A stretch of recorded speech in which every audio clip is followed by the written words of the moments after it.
In the last few years, roughly 1 million books were published that started their lives as fanfiction shipping Kylo Ren and Rey from Star Wars. I'm not a Reylo shipper, but I do know a lot about fanfiction and about fandom, so I decided to read every single traditionally published Reylo fanfiction novel to find out whether or not these books actually work on their own. I'm not a romance person, or a Reylo person, or a Star Wars person, so I kind of understand why me taking on this project might seem a little odd at first. However, what I am is a fandom person, so obviously I'm pretty intrigued by the phenomenon of Reylo fanfiction being sanded down from copyright material, buffed up a bit, and ending right up on bestseller lists. My last video was all about how fanfiction has pervaded mainstream media channels, and I realized as I was making it that although I understood what was happening from like a meta or a historical sense, I didn't really have any first-hand experience reading any of these fanfictions that had gotten turned into published novels. I was a little young for 50 Shades back in the day. I also hear enough about various previously Reylo romances on TikTok that I thought I'd read some of them. I wanted to figure out what, if anything, separates these novels from quote-unquote normal ones. If I could see any fanfiction bleed through in the work, and also honestly if they were enjoyable to read at all for a non-Reylo fan. And then in for a penny,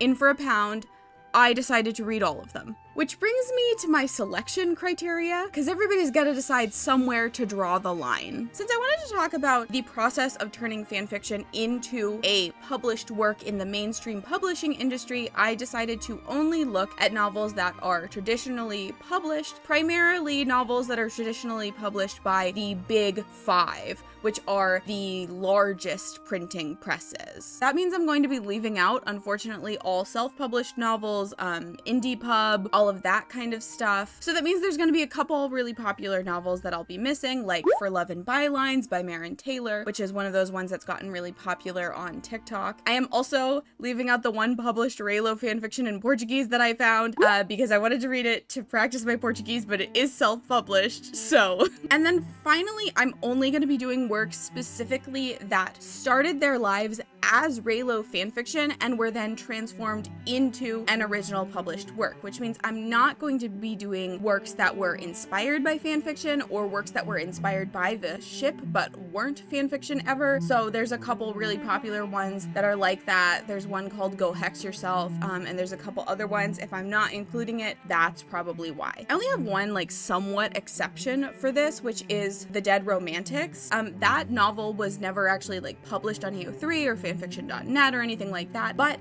I have it on good authority, and by good authority I mean Twitter screenshots, that it was originally written as a Reylo fanfiction, and then after a few chapters it was turned into an original work, and supposedly this was confirmed by the author. I was a little iffy about including it in the list based off of that until I looked at the novel and I realized the main love interest's name was Benji Andor, at which point I added it to the list post haste. Anyway, using this criteria and the Goodreads list called Reylo fanfics turned into published books, I managed to narrow down my criteria to 7 novels plus one extra special bonus surprise novel that you will have to watch the whole video to find out. Don't look at the video chapters and see what the title is. It's a surprise, okay? If I'm missing something that you think fits all of that criteria, feel free to let me know in the comments below, and I will see what I can do in the future. I started this project back in June, and the video is probably not going to be out until January of the next year.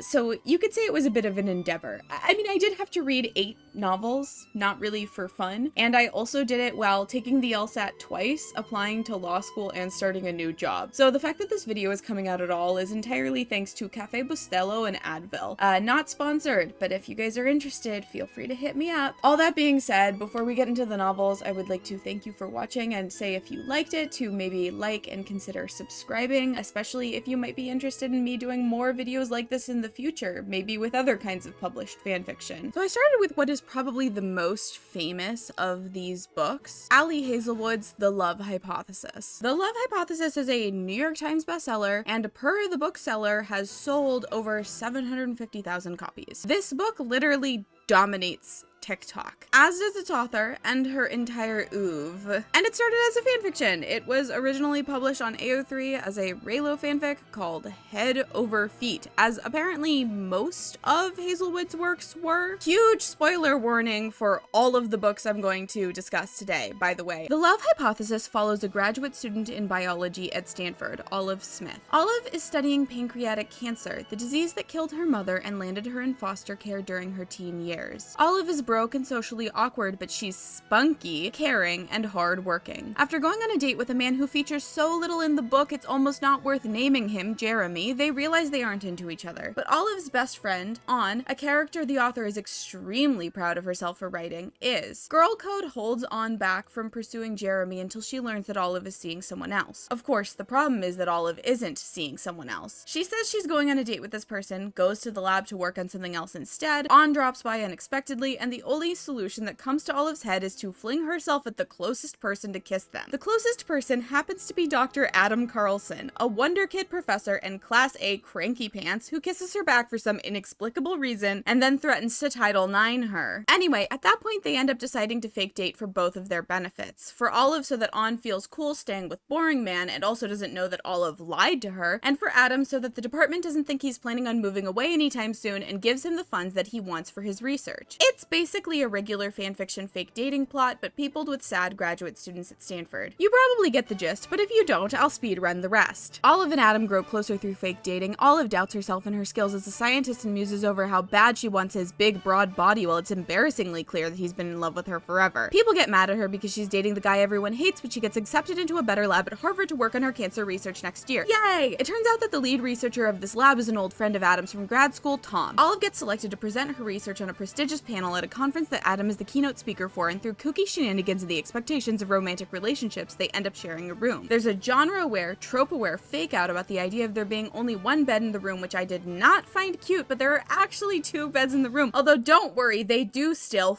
Anyway, it turns out that Tom was only faking being a nice guy and intends to exploit Olive for certain favors in the future, demeans her as a person, and threatens to steal her research if she decides not to work in his lab, as well as telling her that Adam will never believe her if she tells him. She kind of agrees on that last point and breaks up with Adam, deciding that she would rather not ruin his friendship with Tom and their collaboration, but not being willing to accept the treatment and go through with working in Tom's lab. However, when showing her friends the video of her talk, she realizes that she had in fact been recording the entire time, including during Tom's diatribe.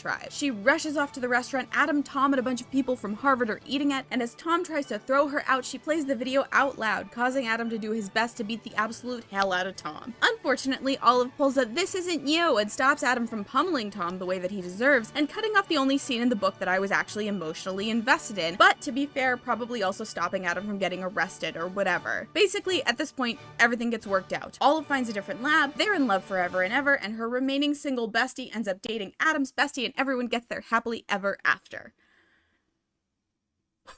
I want to make this clear, because obviously I'm making some jokes and perhaps snide comments. I did not hate this book. I thought it was competently written and relatively well developed. I think that if I were an avid Reylo fan, I probably would have really liked it. And even plenty of people who aren't Reylo fans clearly must have liked it. I mean, I didn't like it, but like, I don't think I'm a fan of the type of dynamic that at least fanon Reylo tends to have, which this book is clearly drawing upon. And I don't really love fake dating as an AU, even in fanfiction about things that I do really care about. So me not liking this book doesn't necessarily say anything about the quality of this book in particular. It just means I'm not really the target audience. And that goes for all of the books that I'm going to talk about today. And I'm trying to keep that in mind and not shame people who do like this kind of stuff, except for the ones that I did actually think were really bad. There are a couple. So here's what I found really interesting about this book. This book, I think it does read like fan fiction, I would say, but not necessarily in a super bad way. The plot is just like, it's an extremely common kind of plot to find in fan fiction. There's a lot of like very classic tropey moments of the fake dating AU, which is something I heavily associate with fandom and with fan fiction. You know, there's the sunscreen moment, there's the sharing the room, there's a good friend saying like, oh my god, you guys are finally together, you've been mooning over this other person for years, blah blah blah, blah. The greatest hits, let's say. And I would even say that the dynamic between the two characters is relatively fan fiction. There's like one person that takes himself way too seriously and the other one relentlessly makes fun of them, which is not uncommon. I'm not sure that this is actually like a dynamic that's accurate to Star Wars Reylo, like canon, the original, but it does seem relatively accurate to many fanonized depictions. But I would still venture to say that I think the book does do a relatively good job at standing on its own. The characters are relatively well established, they have backstories, they have stakes, and they have personalities. I would probably like them more if I saw a non-romance focused trilogy of science fiction movies about them first, but it's probably not necessary. The book even actually like starts with a prologue where they meet before Olive ends up going to Stanford for grad school, and I think that's like a pretty good character defining moment. They have a moment that's not too unrealistic, but they share their hopes and dreams and fears in a way that is like, okay, it's a little unrealistic, but it's not too bad. It's not like too corny. And there's some really good character establishing stuff that happens in there, and you don't even know Adam's name at that point, which, to be fair, I think Adam is a little less well developed of a character than Olive is generally. Their characters are really decent, which does kind of make Olive's uber tragic backstory a little odd to me. Fully respect if that is the author's full artistic vision, and I also understand that within Star Wars Rey, her parents are dead, so it makes sense that this like Rey placement would have a dead parent story, but it is a little like gratuitously tragic, and I hope the author didn't feel like she had to give Olive like this super tragic backstory to make her be a fully realized character, because honestly, I thought the moment where she talks about how long she wears her stupid freaking contacts for, despite like all manufacturers and medical advice, was a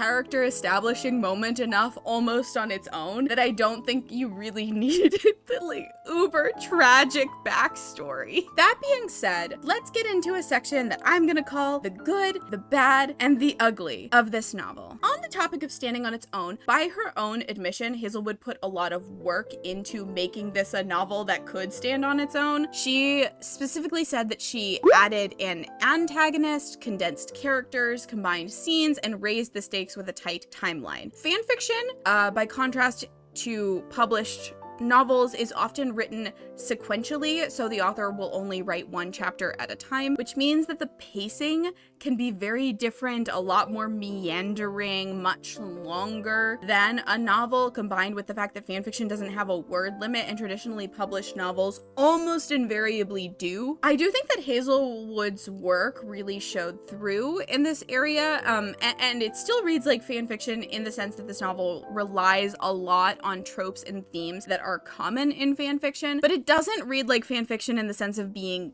plotless or overly rambly. Also, I liked the villain. I thought he was a very appropriate threat, and he was menacing and a total douche, but not like way over the top, and I thought he was actually relatively believable. It's not that absurd of a situation to be in for, a vulnerable grad student. Okay, in at least one area, I am actually going to compare the love hypothesis unfavorably to other fanfiction I've read before. Now, at time of recording this, I've read a couple more of the books in here, not all of them, but I've read a couple more of them than I had when I wrote this, and I will say this is a problem that I see a couple of times in other novels, so maybe it's a romance novel problem, I don't know. But I didn't love the pacing of the development of physical intimacy between the leads. Generally in like romance-focused fanfiction that I've read, there is a gradual development of both emotional and physical intimacy in the novel, if that's going to be in there, and I felt that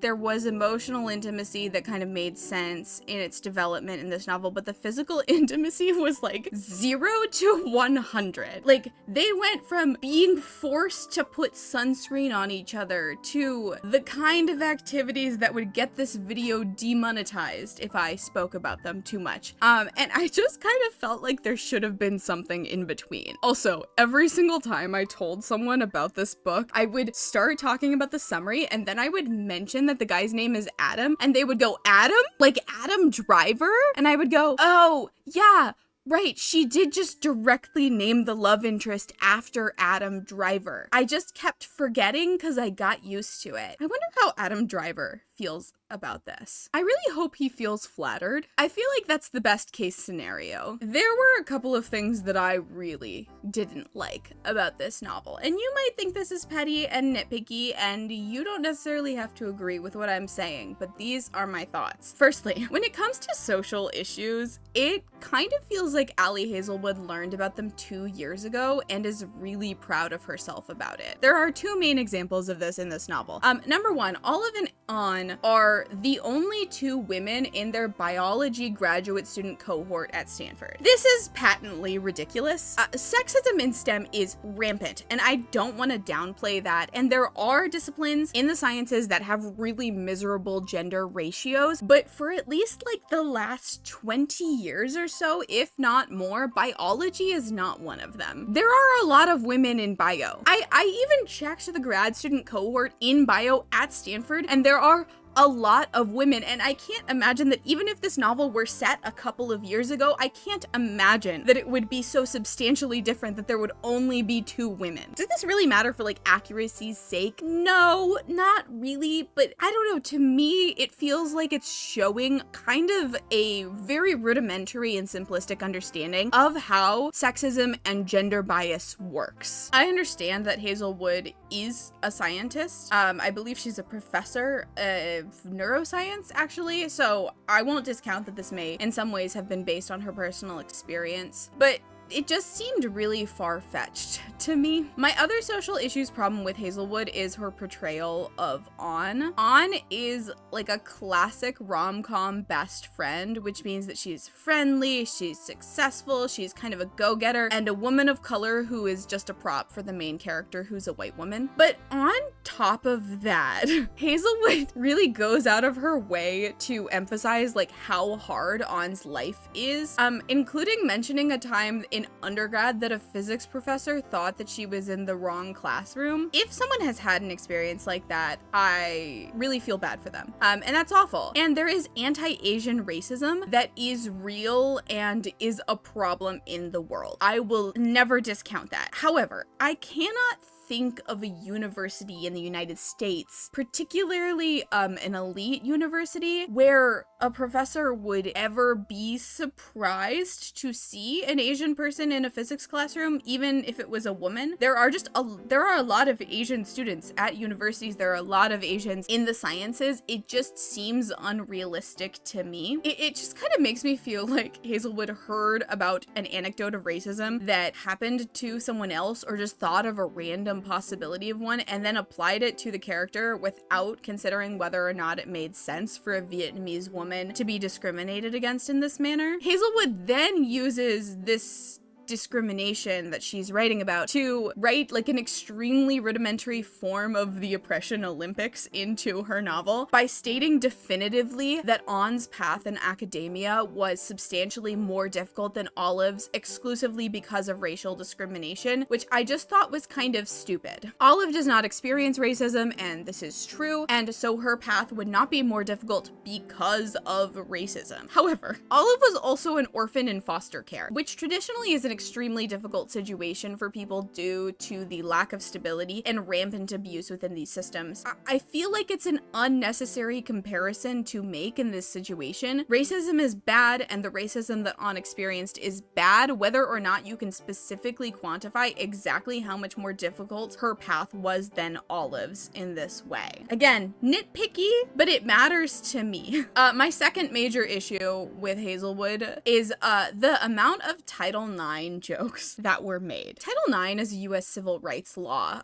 which prohibits sex-based discrimination in educational institutions. And the Title IX office at a university is generally also responsible for investigating sexual harassment or assault cases at universities. Adam and Olive just kept making jokes about it. I don't remember properly. I mean, maybe they stopped after Olive was literally sexually harassed, but maybe they didn't, and either way I wish they hadn't been doing that. Ending this on the ugly section is really fun because I get to end every review with a whimper and not a bang. This next book is The Hurricane Wars by Thea Guanzon. I had a feeling that this book could possibly be my favorite one out of the whole lot, and the reason is because it is a romantasy. This is a newish kind of genre distinction that just cropped up in the last couple of years, and it just means romance fantasy. And I was really relying on the fantasy element to carry me along here. This book is actually the first book in a trilogy, and I would actually consider reading the other 2 books in the series. So,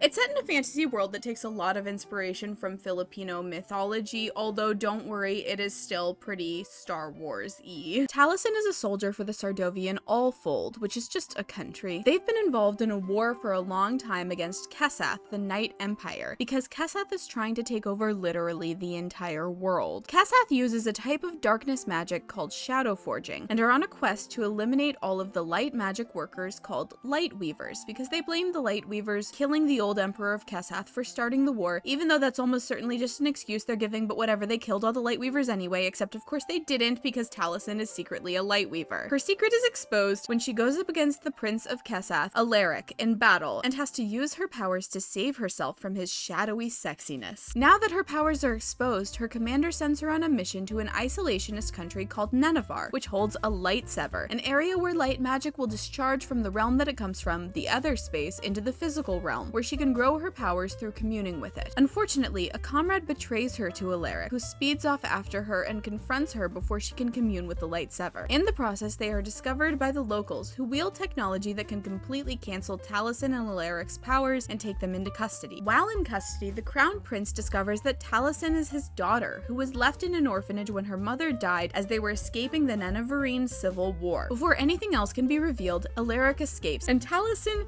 chases him with single-minded fury, eventually losing him and returning to her comrades in the Sardovian army. Unfortunately, they promptly lose to Kesath, and so they turn to their last option, returning to Nenevar and hoping that Taliesin's new heritage will endear them to the Queen of Nenevar, Queen Orduja. And it does! Well, sort of. Orduja agrees to shelter and hide several army fleets if Taliesin will live in the palace and take the place of Orduja's heir, as it turns out that Nenevar is a matriarchy and only women can ascend to the Dragon Queen's throne. Nenevar has dragons, by the way. Taliesin slowly learns more about what it means to be the heir to the throne when suddenly Alaric, who has ascended to the role of Night Emperor despite his creepy weirdo father still being alive, shows up and demands that Nenevar surrender to the Night Empire or be smashed into pieces with the new technology they have. Magic that was developed by using the tech that Alaric stole from Nenevar when he escaped from there. Orduja has a counter offer though, her heir's hand in marriage, ultimately making him the consort of the Dragon Queen and making Taliesin into the new Night Empress. Of course, he doesn't know it's Taliesin when he agrees, but,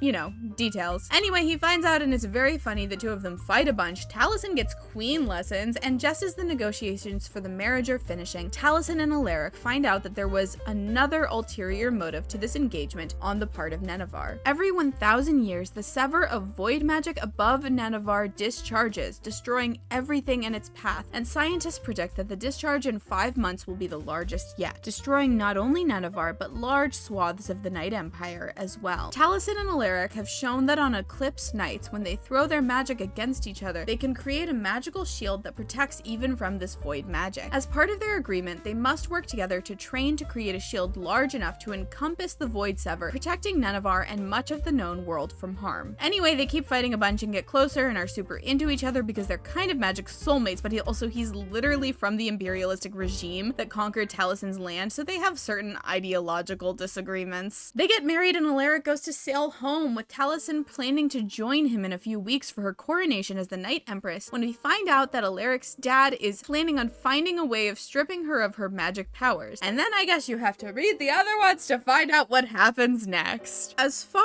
as the fan fiction element of this novel goes, a few things jumped out at me immediately as being very Star Wars. Honestly, honestly, that's mostly just because fantasy and sci-fi are so utterly close together as genres. They're like the opposite of eyebrows. They're twins, not sisters. And so this novel has a lot more in common with Star Wars itself than the Love Hypothesis did, for example. The primary thing, of course, being that the Force exists in this book. Obviously, the magic system here is not exactly the same as it is in Star Wars. Magic is a resource that needs to be gathered. And it's not just the dark side and the light side, there's also storm magic and fire magic and void magic. But like, Taliesin is a light weaver who has light magic, and Alaric is a shadow forger who has dark magic. It's a super common thing across all fantasy and has been for a long time. So it's not like this is a total rip-off of Star Wars or anything like that, but the concept is in this book because it is in Star Wars. Another note kind of along the same lines is that they pilot ships in this novel. The ships themselves are powered through storm magic, and according to the author, they're inspired by indigenous seafaring vessels of the Philippines. So it's not a one-to-one, but I do think it helps illustrate how the fantasy setting of this novel creates greater similarities with Star Wars itself, and not just with the characters being versions of Kylo Ren and Rey. That's not to say that everything in the book is inspired by Star Wars, though. A lot of the world building is coming from Southeast Asia, and specifically Filipino culture and history and mythology, especially like how big of a driver storms, hurricanes are. There's also Filipino mythology surrounding the eclipse that was included, and even Nenevar itself, which is Taliesin's country that she discovers during the narrative, appears, at least to me, to be directly inspired by the Philippines. It's an archipelago, and it's just generally this very tropical, almost like jungle-like environment. And this actually brings me to the good section of the good, bad, and the ugly. Because one thing I really liked about this story was the world building. I thought Nenevar in particular was really interesting, and actually like a pretty well-written matriarchy, which doesn't always happen in fantasy. And in general, I thought all of the world building surrounding magic systems, politics, traditions, and all these other aspects of the world were pretty well thought out, and they were detailed well enough to be established, but not so detailed that it got really boring or crunchy. I actually also really enjoyed the use of dual POVs. I feel like I don't always see multiple POVs implemented in a way that makes sense, but the dual POVs here were used pretty well, and I think they were also kind of necessary, honestly, because without them, I probably would have hated Alaric with like a burning passion, and I feel like that's not ideal for the love interest in a romance novel. And speaking of the characters, I generally thought Taliesin was a pretty decent character. I liked her characterization as a soldier. It made her feel really grounded, and her devotion to her cause and to her comrades kind of helped ameliorate some of the like specialness about her being the special magic user, the only kind of magic, the only one that's surviving, and she's a secret princess and all that stuff. I also felt that her character arc was decently interesting as she sort of grew into the political machinations of the court and really kind of came into her own and learned to use these machinations to her own benefit. And Alaric is fine, I guess. He's tall and sad about his mom, so he would probably slay on Hinge. There are a few things in this book that I'm not going to go into in great detail. I'm not particularly interested in getting into the nitty-gritty of the politics of a romance between a conquering emperor and the citizen of the country that he conquered, for example. But one thing I do need to talk about is the pacing of this book. It was off, and I actually do suspect that that is because of the origins as a fanfiction. The book starts with Taliesin fighting with the Sardovian regiment, and then she goes and she does her mission in Nenevar and discovers her origins, goes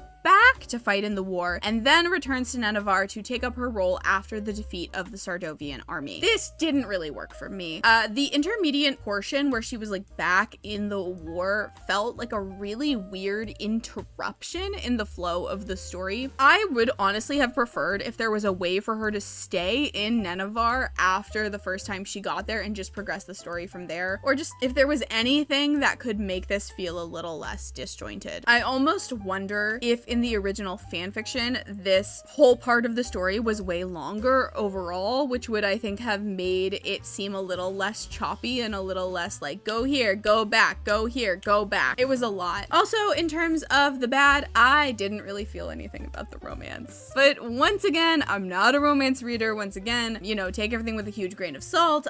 Maybe I just don't really like enemies to lovers, because it really kind of just does feel like they're fighting all the time. All of their verbal interactions feel kind of painful the vast majority of the time. And I imagine that further on in the series that'll change. And it's, you know, it's a slow burn romance, yada, yada, yada, whatever. But that's how it felt in this book. And it wasn't that exciting to read. And also, I think Alaric was not as engaging of a character. I told you earlier that this book was overall pretty good and I enjoyed it. And that is true. However, there was one thing that was so heinous that it basically ruined the entire experience of reading this book for me. It is so bad that I threw the book. It's so bad that when I told other people about this, they screamed out loud in public. And it happened during the explicit scene, towards the end of the novel.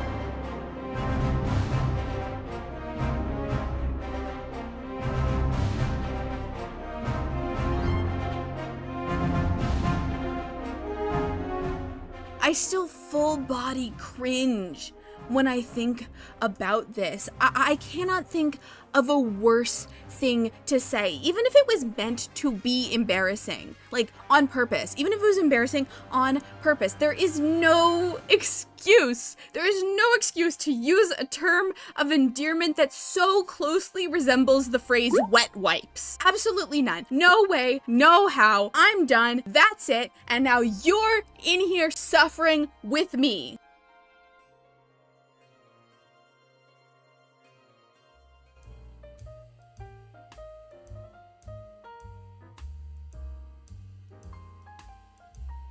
The story is basically exactly what it says on the tin. The main character moves in with the vampire. Our Ray placement is named Cassie Greenberg, a name that I forgot immediately after I finished the book. Cassie is a bit of a hot mess, a working artist with absolutely no job because apparently both schools and galleries in this world are completely afraid of contemporary art. Cassie's pieces are made out of found and salvaged materials, and she apparently lives in a world where all art galleries have the same opinions about art as your conservative grandma. Anyway, she has zero money and needs a place to live when she sees an extremely suspicious ad on Craigslist for a roommate listing the rent at $200 in Chicago. Although Cassie is suspicious, she's also desperate, so she goes to see the apartment. She finds a gorgeous apartment, although it's decorated in an extremely old-fashioned way, and she also finds a gorgeous potential roommate, Frederick J. Fitzwilliam. She ends up moving in mostly because of his fluffy hair and broad shoulders and also her extremely awful financial situation, and they proceed to get closer via leaving each other letters and Cassie explaining contemporary art to him. Their burgeoning friendship / romance is cut short when Cassie comes home unexpectedly to find blood bags in the fridge and Frederick's rude playboy bestie Reginald drinking one in front of her. She panics and runs away, understandably, but is convinced that he means her no harm and is simply a moron when he leaves her a letter. She moves back in and agrees to teach Frederick how to live a normal life. You see, Frederick is especially out of it for a vampire because his bestie Reginald accidentally charmed him to go to sleep for 100 years and he only just woke up recently. They do normal stuff for this. Clothes shopping, flirting, he goes ballistic over a photo of her in a bikini, ew, whatever. Okay, now we're down to the last 20 minutes or so of the book, which is when the actual plot kind of starts. It turns out that arranged marriage is relatively common still among vampires, and Freddy's mom has been attempting to arrange a marriage between him and a good vampire girl that he had a dalliance with a long time ago in Paris. He goes to meet with his mother and the girl's family in person, but it turns out that vampires don't easily take no for an answer, and so they lock him up in vampire jail in an attempt to make him change his mind. Cassie and Reginald band together to save him via threatening to expose the existence of vampires on TikTok if they don't let Frederick free, which somehow works. And they let him free and yay, happily ever after. Oh, and also Cassie gets a job as an art teacher and Frederick proposes, although it's still up in the air as to whether or not Cassie's gonna become a vampire or not. Hooray! You could probably tell that I did not love this book. What I will give it is that the author's writing is competent and extremely readable. I think I managed to finish this book in 3 hours flat, partially because it was relatively short, partially because it was very readable, and partially because unlike The Love Hypothesis or a lot of other media, honestly, it didn't have that many moments that actually like gave me secondhand embarrassment, which I'm very grateful for. I don't like secondhand embarrassment, and avoiding that is pleasant to me. I will endeavor to be brief. This book is basically plotless, and the emotional stakes even in the relationship between the two main characters are very low. This is partially because Frederick, at least, is barely a character. He is a vampire who values Cassie and is old-fashioned. That's basically it. Even his relationship with his domineering mother is barely explored, and he expresses very few preferences or character traits. By the time the actual conflict of this book actually starts to matter, the book is basically over. And everything is resolved in a way that is honestly the biggest letdown of a climax since that time in Twilight where they geared up to have a big vampire war and then they never actually even had one. Everyone just went home. Cassie has marginally more personality, but even then, the vast majority of this book seems to have honestly been taken up by useless texts, emails, letters, and descriptions of how hot Frederick is. I really have very little else to say about this book, other than the fact that it was probably a fine fanfiction, in that it put two characters that people liked into a bunch of fluffy, like, slice of life situations, but the author did not do nearly enough work to make it stand on its own. And quite frankly, I don't think this book should have been published in this form. I have two extremely petty complaints about this book, other than the fact that I didn't like the scene where he got all pissy over her wearing a bikini, and no, I don't care that he's from a different time. It was clearly written to be attractive, and it wasn't attractive. Anyway, number one, I don't like that Jenna Levine made her Rey placement blonde. I think it feels weird. Why can't she still be a brunette? Every single one of these, like, not low Rens look exactly like Adam Driver. Why are we making this woman look distinct from Daisy Ridley?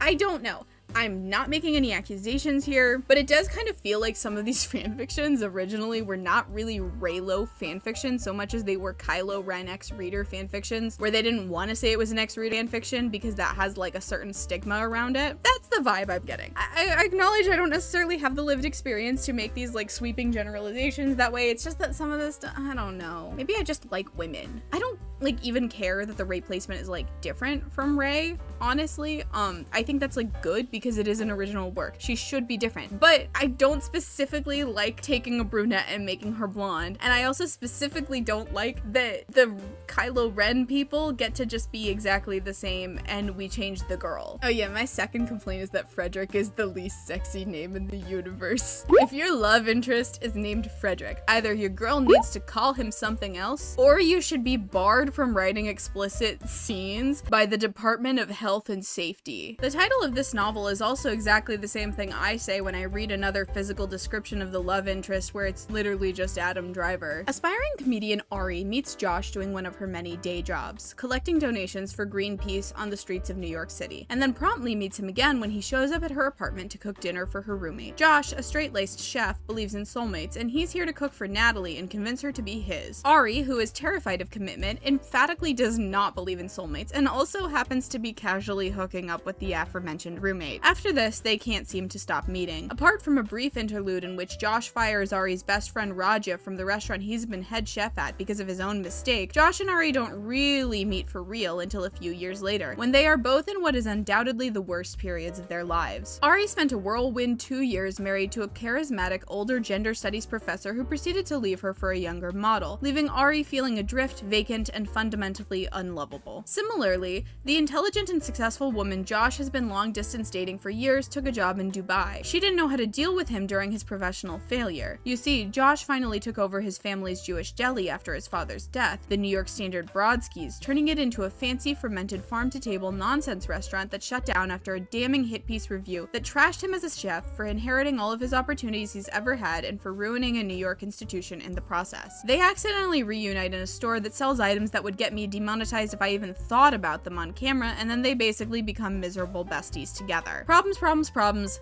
Misery, misery, misery. They're clearly into each other, but they can't say it because of Ari's commitment problems. They make out at New Year's Eve and then they do more, and Ari really freaks out and refuses to be his girlfriend and takes a job running improv workshops for CEOs that requires she move to DC, which manages to piss off everyone she knows for reasons that I don't really fully understand. While she's in DC, Raja and Josh manage to move past their bitter history and open a fusion restaurant in the space where Brodsky stood, while Ari has like 3 more crises and gets herself purposefully fired. On her return to New York, she has more fights with all of her friends and then even more crises, and then just when you think it's too depressing to continue on, she figures out that she needs to do a dramatic New Year's Eve run through New York to confess her love to Josh, and then they date happily ever after, and we get an epilogue in the aforementioned store that sells and minos, where she proposes with a ring and he proposes with a normal ring. This novel, per the author, was heavily inspired by When Harry Met Sally. As of time of recording this, I have not seen that movie, so I cannot really comment on any similarities or lack thereof. I have seen a few people say that the first quarter of this book is extremely similar to the movie, so that may be the case, but at bare minimum, this is obviously a much updated version. Either way, I do wonder if the movie's influence is the reason why this book reads less like fanfiction to me. It doesn't really have any common tropes that I've read in it, and the structure being based more on the passage of time than on anything else also means it doesn't read like fanfiction to me. And that isn't to say that there doesn't exist fanfiction that is like this book,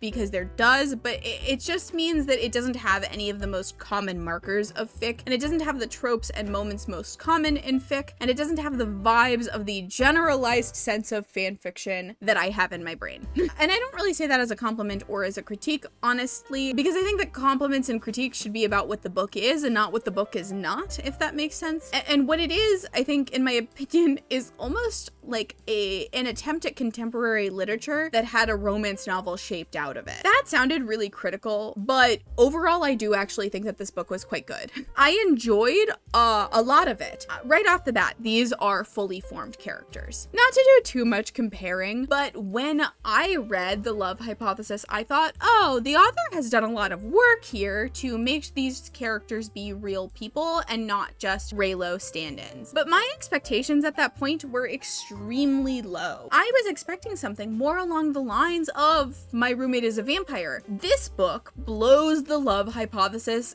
out of the water. Josh looks like Adam Driver still, unshockingly, but that hardly matters because he really has nothing else to do with him otherwise. These characters have families, they have histories, they have desires and motivations and hobbies and conflicts, and even the side characters do as well, who I can't even really map onto Star Wars characters at all, other than Gabe, who I have a sneaking suspicion was originally Poe Dameron, exclusively because he speaks Spanish. But in general, I would say the characters feel like a cross between a living, breathing human being and an SNL parody of millennials in New York City. Another thing, I thought that the banter between the leads, and between all the characters really, but especially the leads, was very good. I bought their friendship, I bought their relationship, and I even thought they were frequently funny. There was one scene in particular that I thought was extremely powerful. It was a disagreement between Josh and Ari where Josh had boarded a train in the subway and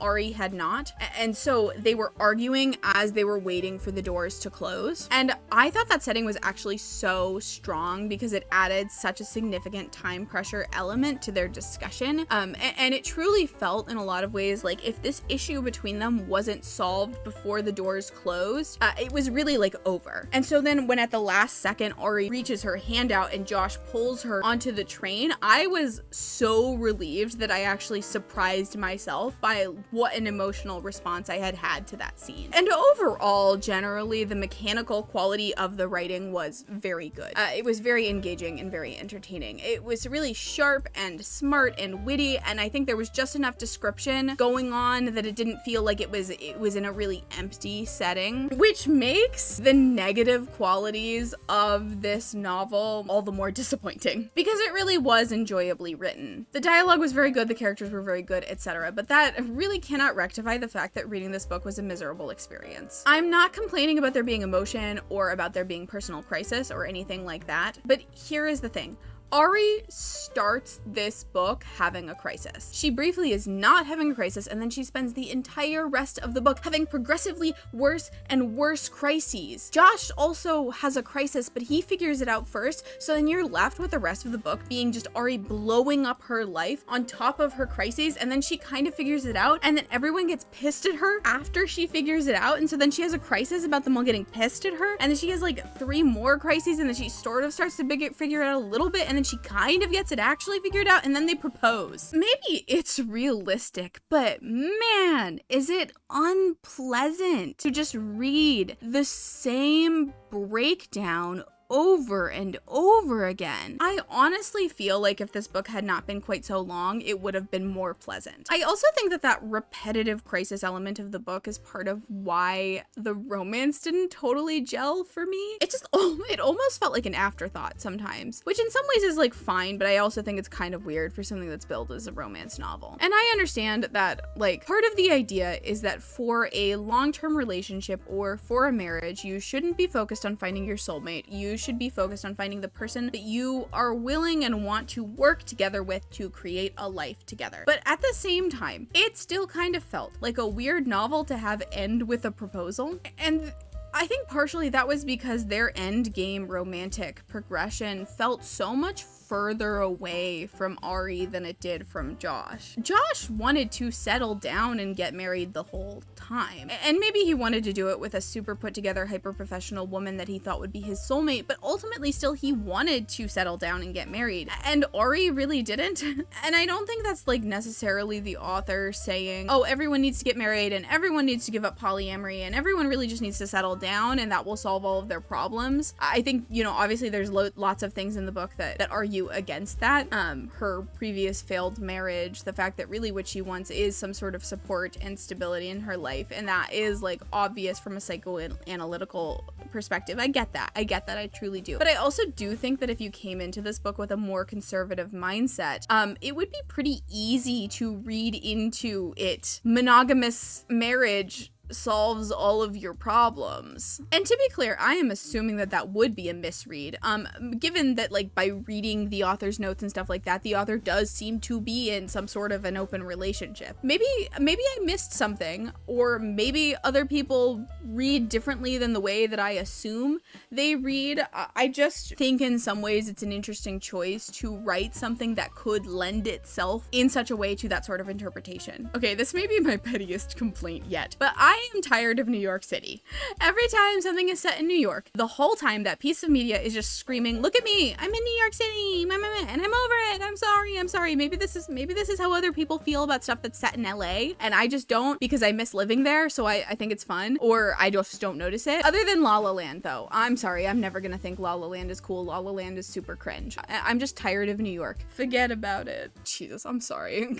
Hi, it's me, Lumen from the future, and I'm here to present to you my grand unifying Reylo-verse theory. I believe that all of these characters are actually the same people, and they have simply gotten access to timeline hopping devices within their main Star Wars storyline. We will begin with my evidence that these are the same people, presented to you on this extremely compelling corkboard right here. Shouldn't that have red string on it? They were out at Joanne's. Or is it not possible that these authors are simply all inspired by the same characters and universe, given that this is published fanfiction, as well as some non-canonical influences such as Adam Driver, the real-life actor that they're all in love with, and then the effects are maybe intensified given the fact that many of these authors clearly know each other and are friends, as shown by them all thanking each other in the acknowledgement sections of their books? No.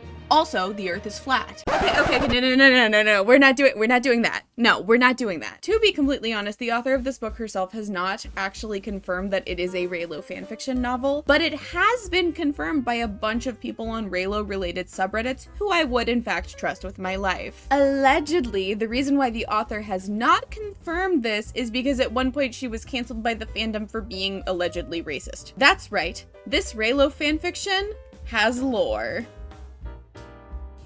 It is all very alleged though, and while I do love some Ms. Scribe level fanfiction author writing drama, I don't really have time to get into all of that because I am too busy getting into the undeniable artistic masterpiece that is The Nanny. If I can remember it, to be honest, it's been like 2 months since I read it. Once again, we are dealing with a Cassie here, and once again, this Cassie is very, very poor. Cassie Evans used to make adult content on a very well-known website, but after a bad experience that goes unrevealed for the large part of the novel, quit and is now in school for occupational therapy. After her job at a children's hospital unfortunately no longer has the resources to keep her on payroll, Cassie is in need of new employment and is adamant on not bankrolling herself via her previous method. She ends up applying for a job as a live-in nanny for a single father and his difficult daughter. The father, Aiden, is a chef who's often very busy with work, and the girl Sophie's mother died relatively recently. Cassie takes the job given the pay rate and her difficult situation, but is hesitant given how badly she immediately wants to jump Aiden's bones. She moves in and obviously immediately charms Sophie with her ability to make pancakes, an ability that Aiden, who is once again a professional chef, somehow lacks. Cassie also meets Iris, Sophie's aunt on her mother's side, who is really mean to her for basically no reason. Well, there is a reason. It's because Iris thinks that Aiden isn't capable of being a fully present father for Sophie and thinks that hiring a hot young nanny is probably a bad idea. To be fair,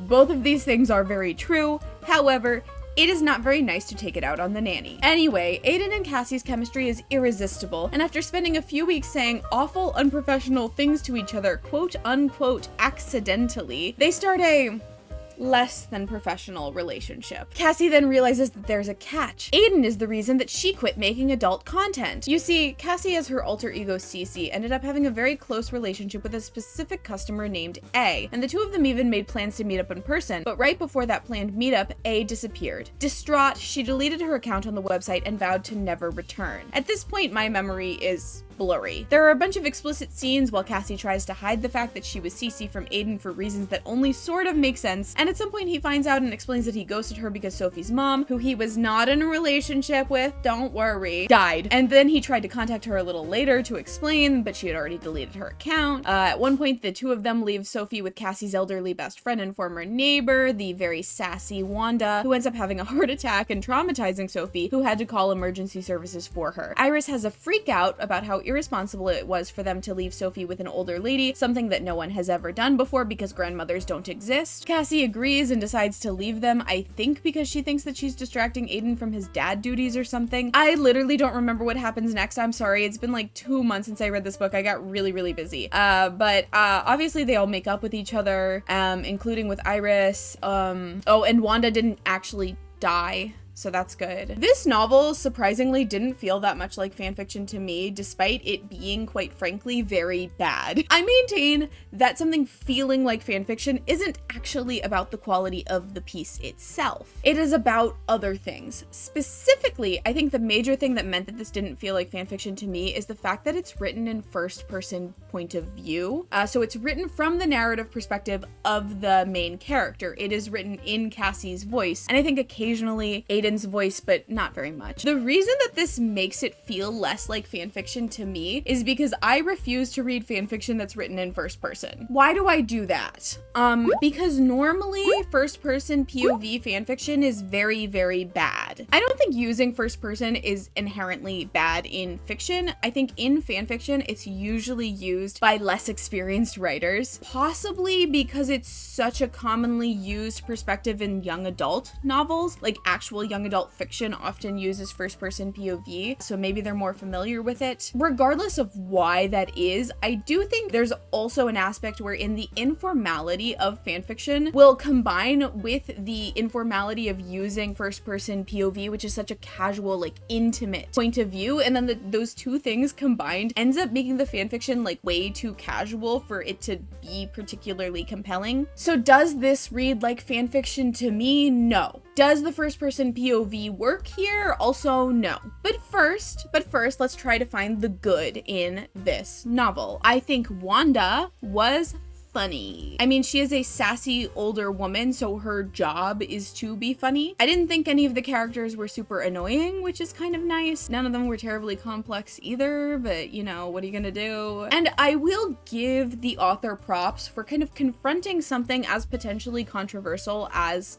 camgirling in this novel. I appreciate that generally Cassie doesn't really look down on herself for having done that, and Aiden doesn't see her as any lesser as well. I think that's pretty brave in today's climate, so kudos to the author for that. We'll try to get through the bad parts quickly, based on my notes and what I can remember off of my brain. I felt that all of the characters were very underdeveloped. For me, Cassie's only personality trait seems to be her obsession with Snapple facts, which is less like a personality and more like a character trait pulled from a quirky character in a sitcom. Any references to her complexity are never explored, like her relationship with her neglectful parents. She mentions that that causes her to react to things in a certain way, but you never get any specificity out of that. Don't even look for it. She doesn't have any specific memories of them. She doesn't ever explain anything they did or didn't do in particular, and it kind of comes across like the author was just too lazy to come up with these details and just early on decided, oh no, Cassie's gonna have neglectful parents. That's gonna be the reason why she has her problems. And then that's it. My other main gripe with this novel is the author's writing style. I think that the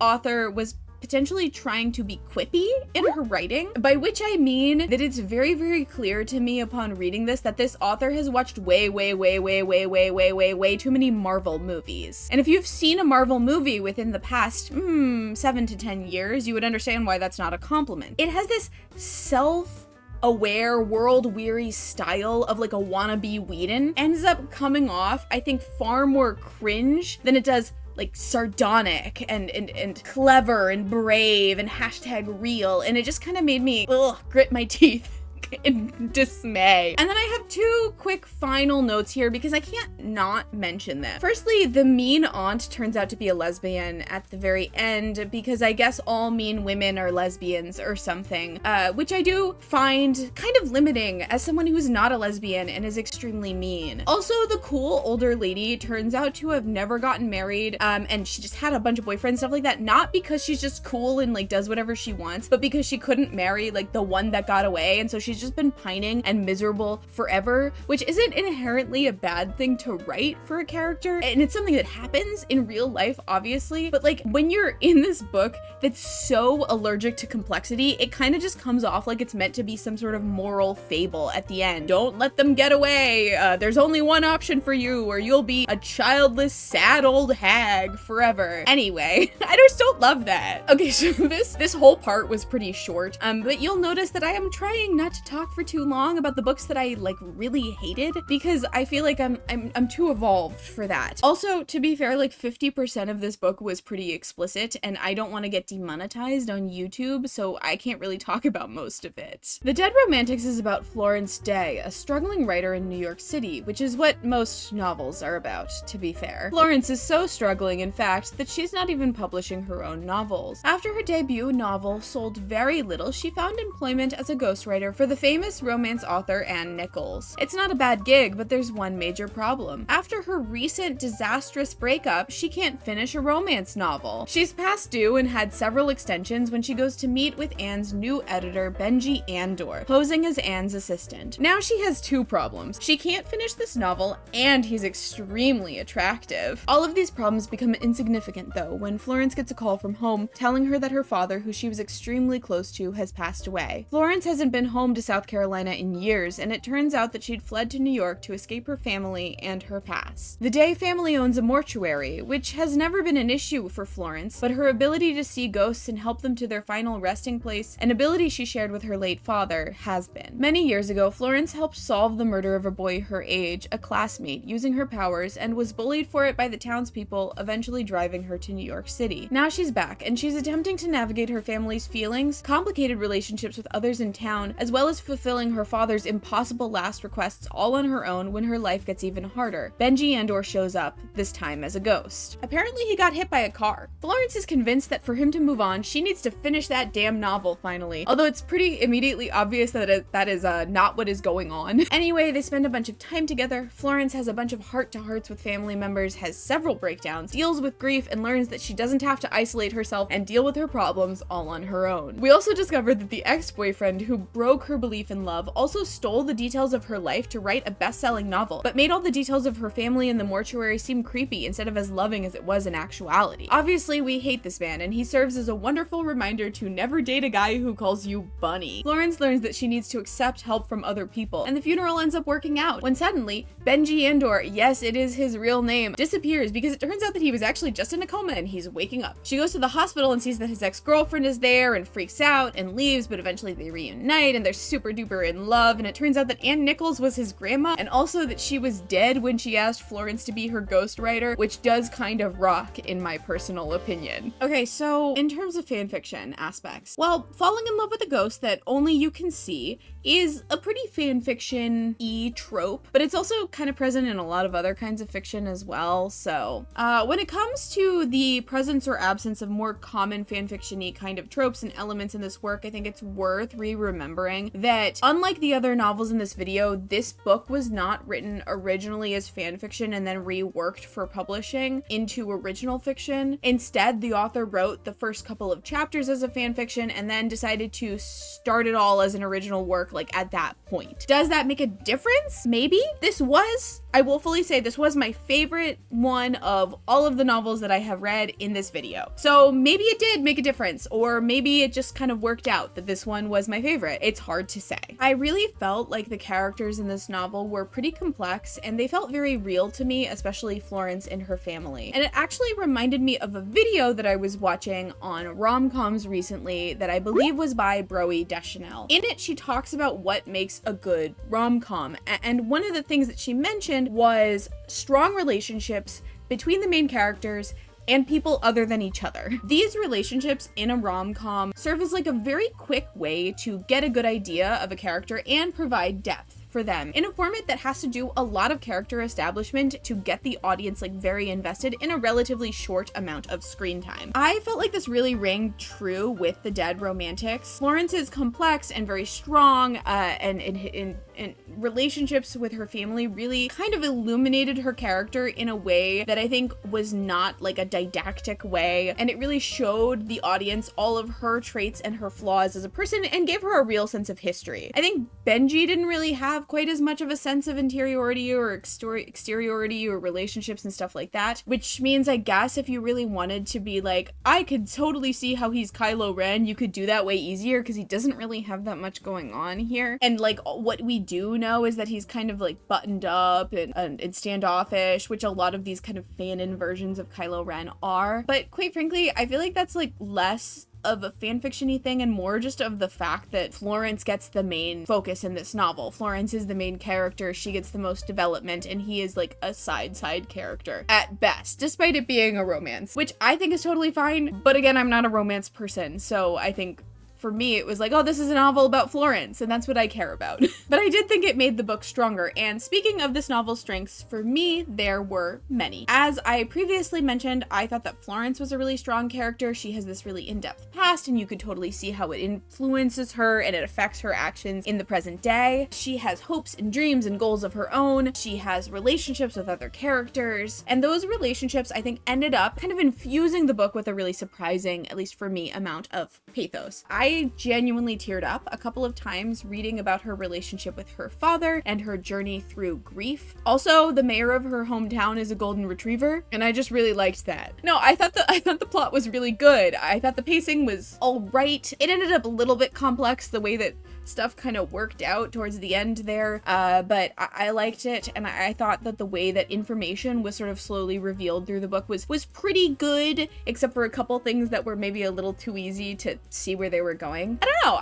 I liked this book a lot. In terms of information being revealed, really the only bad thing I can say about this book is I feel like I figured out that Benji was in a coma like immediately, like way too fast, and he could like hear things that weren't happening where he was, and obviously it's a romance novel, and so they need to end up together, and he can't really be like really dead, but it's not like a book ruining thing, but it was kind of like, oh, okay, well, I know the major plot twist just immediately because it's the only thing that makes sense, and I kind of wish it had been a little less obvious, and that's all. Also, I just think it's funny that like Florence's major character flaw, like as a character, is that she's too independent and always tries to do everything at herself, which is like a super common character flaw to have, especially in a romance novel, especially in a rom-com kind of thing. It just is funny to me every time because it's like the most likable flaw a character can have. Like no one is ever gonna be like, oh, I hate that you always try to do stuff on your own as a character. Like, yeah, it's annoying sometimes in real life, but in fiction, it's just the most likable thing you can do. And that doesn't really have anything to do with anything, but I just find it a little corny every time I see that. Because I'm like, wow, you could have actually tried, you know, to make them even a tiny bit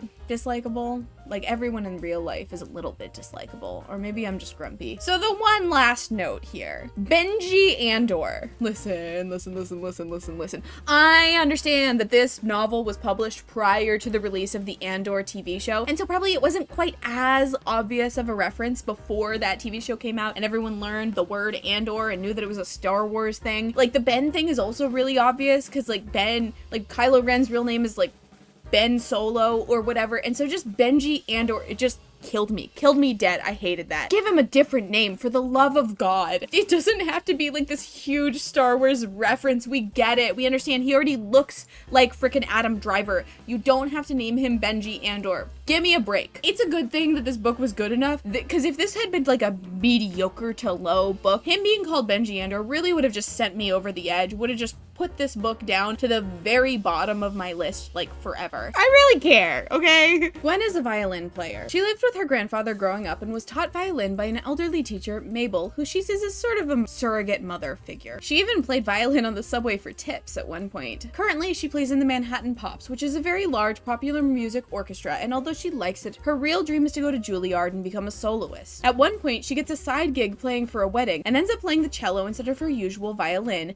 in front of bad boy rock star cellist Xander Thorne. She already knows Xander though, because he also plays in the Pops. Xander is really bad at talking, and he manages to constantly insult her, despite the fact that we as the audience can immediately tell that he wants to jump her bones and thinks that she's really good at playing instruments. Their next altercation comes when Gwen is asked by the current first chair and heiress of the Pops, Ava Fitzgerald, and her boyfriend slash life director or whatever he is, Nathan Andrews, to become the new first chair, a position that it turns out that Xander, despite his devil-may-care attitude and double life in an electric strings rock band, has been gunning for his entire tenure at the Pops. But Gwen is possibly the youngest first chair ever, and the Pops needs the publicity as it isn't doing too well financially. Gwen then does some internet sleuthing, only to find out that Xander Thorne's real name is Alex Fitzgerald, Ava's son. They have a bunch of very charged arguments at this point, and then they go back to Xander's apartment to record some music together, if you catch my drift. He's invited back to the Pops to deal with their financial difficulties as he's getting way more famous in his band, and he basically starts courting her by actually showing up to rehearsal on time. They start dating, of course. They eventually have an argument because they get invited to play on tour with U2, and Alex wants to do it, but Gwen doesn't want to abandon the Pops midway through the season. She thinks he's flaky and condescending, which he is, and he thinks she's limiting herself and trying to make him into someone he's not, which she is. Whatever, they break up. She flies to California for him and gets turned around by his awful, controlling agent. Midway through the Pops Christmas concert, she finds out that Nathan, who was the conductor of the Pops, was the one that let the agent know that she was on her way to California, and so she quits the Pops between acts 1 and 2 of the concert. Xander finds out about this and freaks out and thinks that she's hurt, and so he flies to New York and they make up, yada yada yada. Beautiful, tears, cheering, happy ending. Oh, and her lawyer friend gets Xander out of his terrible contract. And all of the family members make up with each other, and then Nathan goes to Berlin. Divorce, divorce, divorce. You know, what this project really is starting to highlight for me is the importance of diversity in fiction, because we have got to come up with some different names for these women. One curiosity about this novel is that its author, Julie Soto, has another novel that's a romance novel that people are often citing online as a reworked Reylo fanfiction to traditional publishing novel, but it's not. It is actually Hermione. The more you know. Does this book read like fanfiction?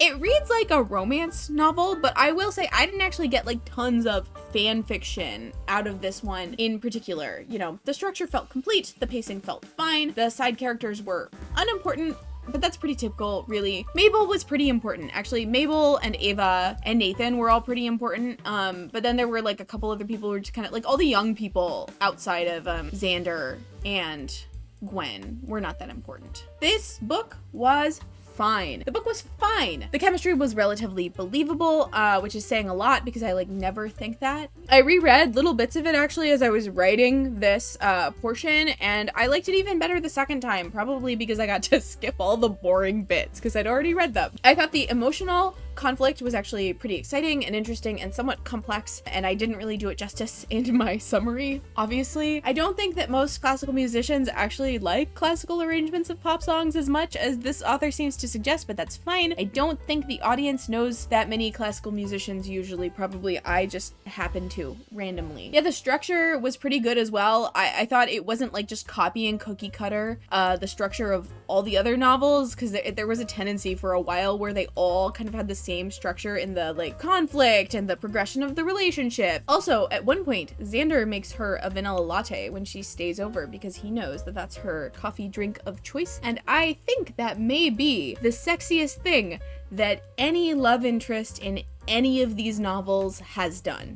The bad, I didn't like that Gwen insisted on calling Xander Alex all the time. I understand that it's meant to be like she understands him and she like knows who he truly is, but I just personally think if someone is going by a name, you should just call them that name. But I felt like so much of their connection was based off of Gwen kind of creating an idea of who this man was, and then him eventually kind of changing until he like fit into that role. And she was creating this idea based on like videos of him she saw as a teenager, which like it doesn't come off that bad when you're reading it, but like out of the context, it is really weird. And I get that like she has to learn to accept him for who he is at the end of the novel as well, but it does kind of feel like he just, I don't know, he apologizes more than she does at the end. And I don't know, she learns better, but it was just so annoying throughout. It was like so frustrating that I just didn't like it. My one like major issue with this book, like my major issue, is that there is a moment that in my personal opinion fully counts as workplace sexual harassment. Obviously, like Xander at this time is like on his way out of the Pops. He's like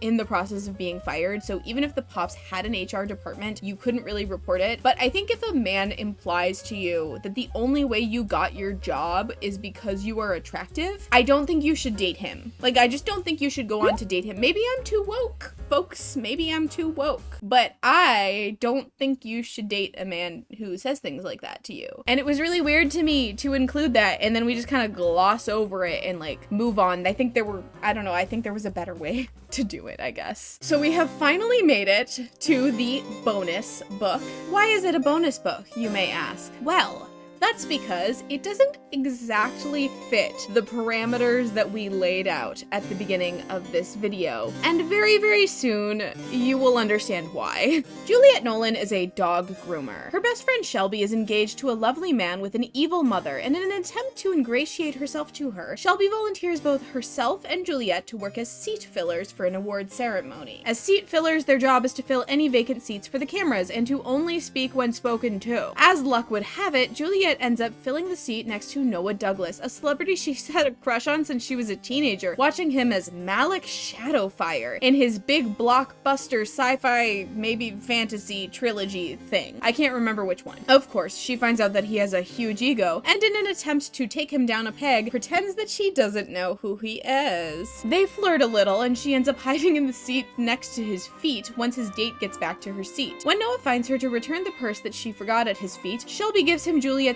dog grooming business card, and the rest, as they say, is history. Or in this case, just story. Juliet ends up grooming his dog, they flirt a ton and get closer, he hires Shelby to redesign his house, and Juliet steadfastly insists that they're just friends, before confessing that the reason why she isn't climbing all over his hot movie star body like a tree is because she actually has a phobia of kissing. She had an embarrassing experience as a teen and now has an actual phobia, which Noah offers to help her with for totally unselfish reasons, obviously, and also he just conveniently happens to be cast in an upcoming rom-com with the same premise. Anyway, she gets better, she gets over her fear of intimacy, they start dating, they fly to Vegas for Shelby and Alan's wedding, and he pays for everything. He meets her mother, she learns that his parents are evil and encourages him to make up with them, sure, why not? Then one day he comes over to her house and her mom brings out her old scrapbook that she made as a teen, entirely dedicated to Noah Douglas. Awkward. So yeah, he finds out that she's been lying to him this entire time and flips out. Time passes, they're both miserable and depressed, and one day Noah's dog goes missing. Juliet manages to find him and pours her heart out, but it seems not to work. She can't take back what she did. Except, it turns out that she can, because Shelby takes her back to the exact same theater that she met Noah at and sends her in as a seat filler, where she finds herself sitting right next to Noah Douglas. They pretend to meet again, he tells her all of his feelings and everything he's learned from her, and then he proposes. Yeah, like marriage. Happily ever after. I guess. The end. I brought Pop-Tart for moral support, because we're gonna need it for this part.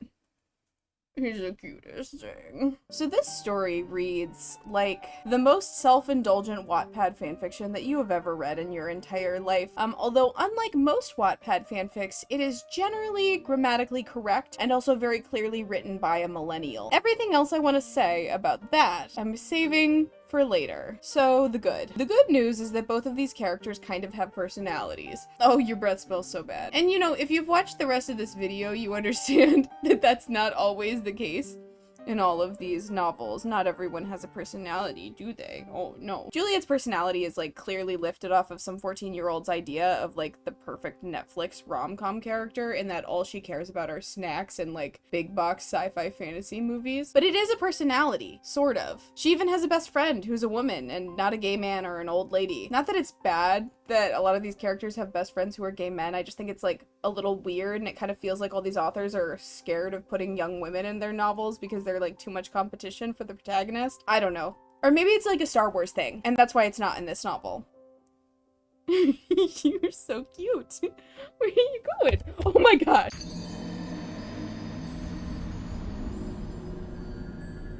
Okay, so this book is bad, right? The sentence craft is not good. The jokes are corny. The plot is contrived. The author is potentially one of the world's biggest enemies of show, don't tell, because everything we know about these characters is consistently provided within paragraphs of lore dumps. Characters open their hearts up randomly. They don't talk like real people when they do it. The plot and the pacing are fine, I guess, but it's primarily the actual narration that sucks. But it gets worse. So, Noah Douglas. He's a famous actor. Right. Best known for his portrayal of a beloved character in a fantasy trilogy. Noah Driver.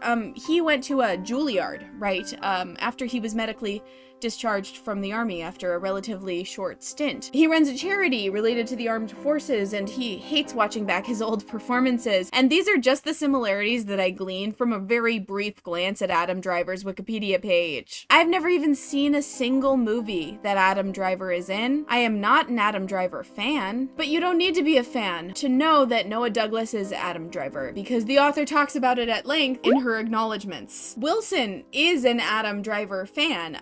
She, in fact, actually met him in 2020. I assume not actually as a seat filler, but who's to say? I don't know her life. Anyways, that experience inspired her to write this very bad book. In the business, we call this RPF, or real person fanfiction. I feel like that phrase is pretty self-explanatory. RPF is a pretty controversial topic, since many people find it intrusive and icky. This example is admittedly particularly bad, given that it was published and is earning real human money, and also it didn't try to hide what it's about in like any way at all. One additional thing that I personally find a bit odd, but I haven't seen other people talk about, is that I feel like it's really weird to like write this thing about a real guy and use a bunch of like real details from his life, and then also just like turn his parents into evil stage parents. Doesn't really sound like they were at all. At least it doesn't really sound like they were at all based on reading his Wikipedia page for 2 minutes, so I acknowledge I might be wrong. But yeah, the whole thing is definitely strange and a bit over the top, and it won't be everyone's cup of tea, for sure. I mean, it definitely wasn't my cup of tea, but if I could ask you to bear with me for just a few moments more, and then neither of us will ever have to think about this book ever again for our entire lives. This book, out of all of the books I read for this project, has by far the worst reviews, both on Goodreads and also around the internet in general. And to a certain extent, that is deserved. It is not a good book. Is it significantly worse than some some of the other worst books on this list that don't have nearly as bad of reviews, though, I'm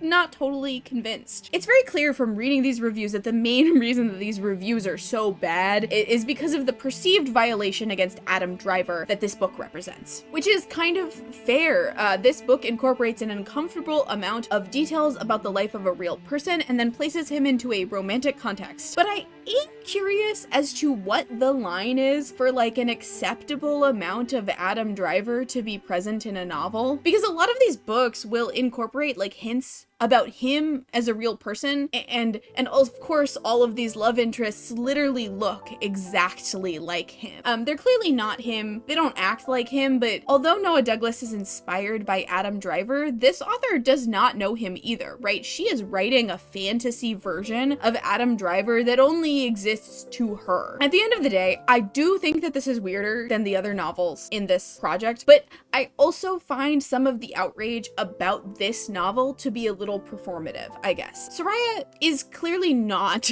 Truman Capote, but it's also not like people writing fiction that is just thinly veiled versions of real people is a new thing. To a certain extent, I do feel like if you are particularly upset about this, and you think that this is something that you want to protect Adam Driver from, I almost feel like the better thing to do would be to just not read it and not post about it everywhere, and that would be the best way to keep it from getting to him, rather than, you know, writing a million like outraged Goodreads reviews and posting about how awful this thing is everywhere. You know, especially given the fact that he already has to deal with not being able to go into a bookstore without seeing his face everywhere. I was making a tier list of all of these books, but I think you already kind of know how I feel just from watching the video, so I'm just gonna like film it as a short or something. I'm not gonna include it here. If you want some like final lessons or takeaways from this project, I hope you could tell that I was trying not to make one of those videos here where a YouTuber starts out on a project that they decide on and then they spend the entire time complaining about how awful it was and how much they don't want to be doing this project that no one is making them do and they're just doing all on their own. Like, I'm sure there was a little bit of that through this project because I was just trying to finish it, you know? But I really wasn't trying to just make a list of books I hated, and I was really trying to give each book the benefit of the doubt. I really wanted to look at what happens when you traditionally publish a reworked fanfiction, because I've talked so much about the issues with fanfiction today and with the publishing of fanfiction, all of those things. Like, I wanted to actually read some of it. You know, The Seed Filler technically isn't published by a big three traditional publishing company. It's by Montlake, which is an Amazon imprint, but they also publish Colleen Hoover, so I feel like they're big enough for me. Overall, I think there is an aspect to which like these stories and others like them do fit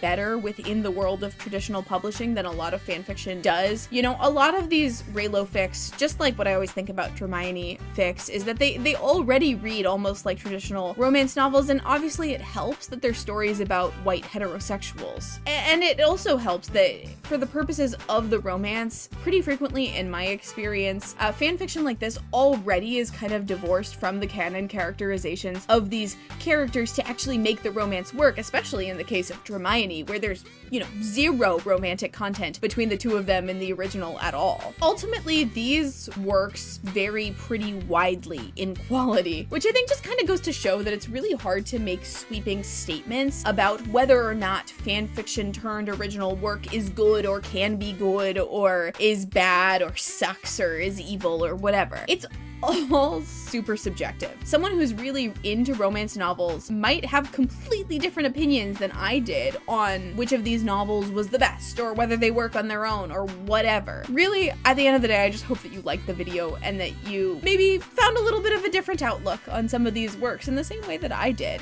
Yeah, this video was a pretty long one, and I do hope you found it interesting. It took me more than half a year to make, and hopefully the next ones don't take nearly as long because I am not Jenny Nicholson and I can't get away with that crap. Yeah, like and subscribe, but really thank you, you know, if you made it this far, because that means a lot.